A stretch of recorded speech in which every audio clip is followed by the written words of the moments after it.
हमारे साथ गुलाम रसूल देलवी साहब भी जुड़ चुके हैं, जो कि इस्लामिक स्कॉलर हैं। देलवी साहब, आपका भी बहुत इस्तकबाल है सलाम टीवी में। आपसे भी जानना चाहेंगे कि अल्लाह का जिक्र और दुआ करते रहना हमारे लिए कितना जरूरी है, क्या फायदे हैं इसके? अस्सलामु अलैकुम वरहमतुल्लाहि वबरकातुहू।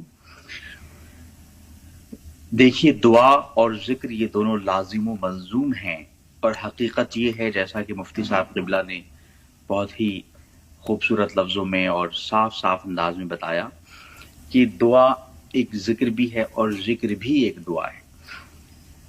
दुआ के बारे में तो मुफ्ती साहब क़िबला ने बहुत कुछ बता दिया। मैं ज़रा यहाँ जिक्र पर रोशनी डालना चाहूँगा। देखिए, जिक्र की बहुत सारी किस्में होती हैं। सबसे पहले ये समझें जिक्र किसे कहते हैं। जिक्र के माने लफ्जी हैं याद करना, और अल्लाह बार बार इरशाद फरमाता है कि मुझे याद क्या करो, फज़कुरूनी अज़कुरुकुम, तुम मुझे याद करो मैं तुम्हें याद करूंगा। जब आप अल्लाह को याद करते हैं, हम अल्लाह को याद करते हैं, जब एक तरफा जिक्र होता है तो ये तो इसे हम सिर्फ जिक्र कहते हैं। लेकिन जब दोनों तरफ से जिक्र होने लगे, जैसा कि अल्लाह ने वादा फरमाया तुम मुझे याद करो मैं तुम्हें याद करूंगा, तो जब बंदा खुद याद करता है और मौला भी उसे याद करने लग जाता है, तो ये मुज़ाकरा हो जाता है। दोनों तरफ से याद करना शुरू, और फरिश्ते भी उसमें शामिल हो जाते हैं। ये वो कैफियत है, ये वो मुज़ाकरा है जो जिक्र की सबसे इंतहाई अजीम और सबसे आला तरीन कैफियत है। बंदा भी जिक्र कर रहा हो, रब भी उस बंदे का जिक्र कर रहा हो, और फरिश्ते भी उसमें शामिल हों, तो इसी को कहा गया है मुज़ाकरा। और मुज़ाकरा अरबी ज़बान में मुफ़ाअलत का सेगा है, जिसके माने होते हैं जिस काम में सब शरीक हो जाएं। तो जिक्र ऐसा हो कि हम ज़मीन पे जिक्र कर रहे हो अपने रब का, और रब्बे करीम जो है अर्श पे अब फरिश्तों के जिलू में जिक्र फरमा रहा हो। अब देखें, जिक्र की और दूसरी बहुत सारी किस्में हैं। एक है जिक्र जली, कि जब हम जिक्र बिल जहर कर रहे होते हैं, आवाज़े बुलंद जिक्र कर रहे होते हैं, इसे जिक्र जली कहते हैं। एक है जिक्र खफी, कि हम दिल में जिक्र कर रहे होते हैं, अपने नफ्स में जिक्र कर रहे होते हैं, अपने आप में जिक्र कर रहे होते हैं, जिक्र बिस्सिर कर रहे होते हैं, खुफिया तौर पे जिक्र कर रहे होते हैं। हर कैफियत में अल्लाह को जिक्र पसंद है। जैसा कि अल्लाह ने इरशाद फरमाया कि मोमिनीन वो होते हैं जो अल्लाह को पुकारते हैं, अल्लाह से दुआ मांगते हैं, खीफतन छुप करके भी, और जहरन और जाहिर होकर के भी। इसलिए हम देखते हैं कि नमाज में हमें दोनों कैफियतें अता की गई हैं। हम सलात बिल जहर भी करते हैं, तिलावत बिल जहर भी करते हैं, आवाज़ बुलंद भी तिलावत करते हैं, और खुफिया तौर पे भी अल्लाह को याद करते हैं। अल्लाह को ये दोनों हालतें पसंद हैं। मक्की दौर में अल्लाह के रसूल सल्लल्लाहु अलैहि वसल्लम ने दावत बिस्सिर किया था, यानी खुफिया तौर पे दावत दी इस्लाम की, और मदीने में आपने खुल करके दावत दी। तो ये दोनों ही कैफियतें अल्लाह को पसंद है। आप देखिए, जैसे हम दूसरी इबादतें करते हैं, सदक़ात हैं, खैरात हैं, तो कहा जाता है कि एक हाथ से दो दूसरे को पता ना चले, ये भी अल्लाह को पसंद है। लेकिन ज़कात है, ज़कात आप बता करके दें ताकि दूसरे लोगों को भी तरगीब हो, ये भी अल्लाह को पसंद है। इसी तरह से जिक्र में छुप करके भी जिक्र करें, जिक्र भी सिर करें, जिक्र खफी करें, ये अल्लाह को पसंद है। गोशा नशीनी के साथ करें और खुल करके भी करें, एक साथ इज्तिमा में भी करें, दोनों ही कैफियत पसंद है। जी, भोपाल से और सलीम आलम लखनऊ से हमारे साथ जुड़ गए हैं। तबस्सुम जी, आप अपना सवाल पहले पूछ लीजिए। जी, अस्सलाम वालेकुम। वालेकुम अस्सलाम, कहिए।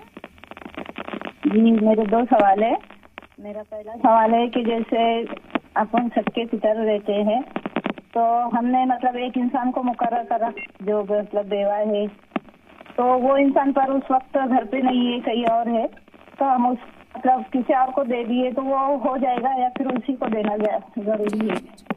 और दूसरा सवाल है मेरा कि कोई बंदा है जो अल्लाह के जिक्र में पूरा दिन रात चलते फिरते उठते बैठते लगा ही रहता है, और फिर भी उससे मतलब मुसीबतें, जो भी दुआ करता है उसकी दुआ कुछ कबूल होती कुछ नहीं होती, और परेशानियों में मतलब मुब्तला ही रहता है, तो क्या वो इंसान ये समझे कि अल्लाह ने उसको कबूल नहीं किया या अल्लाह उससे चाहता नहीं है?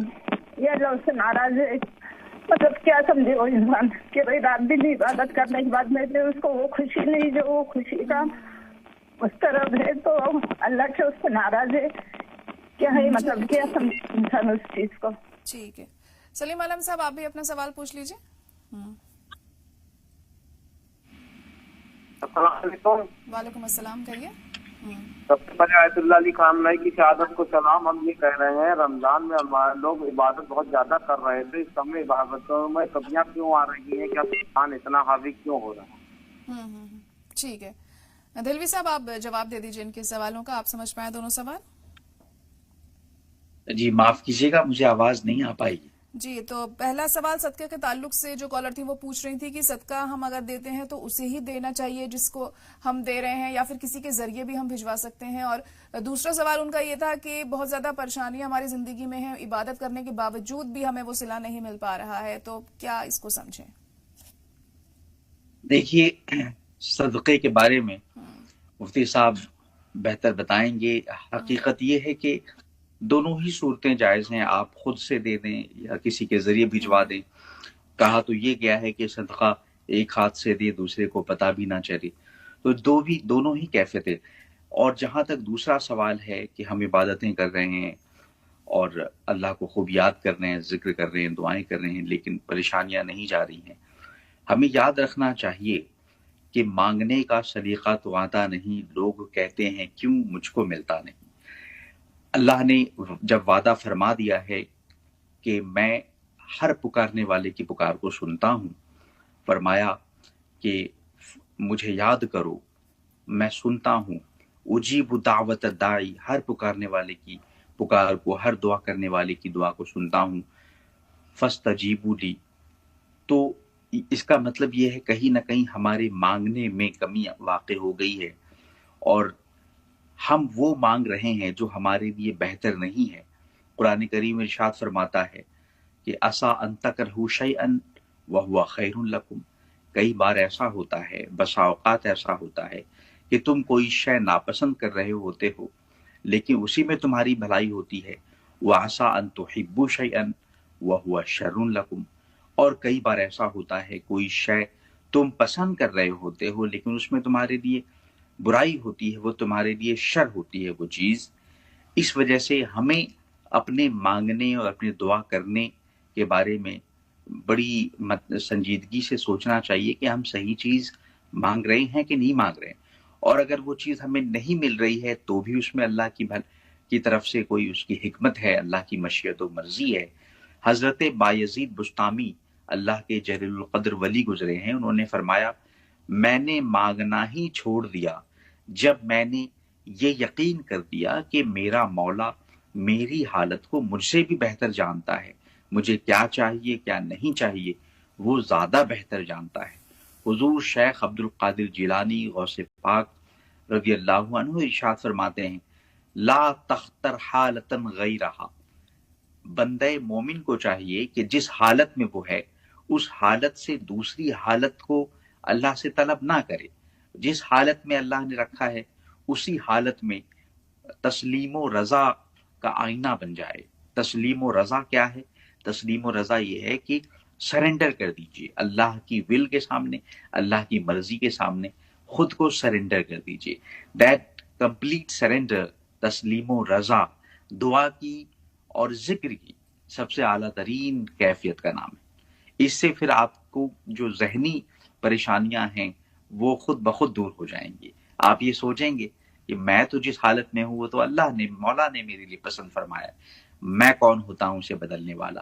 اور یہ دعا پڑھیں کہ یا محول الاحوال حول حالنا الی احسن الاحوال, اے حالتوں کو بدلنے والے ہماری حالت کو بدل دے سب سے بہترین حالت میں. جی بالکل.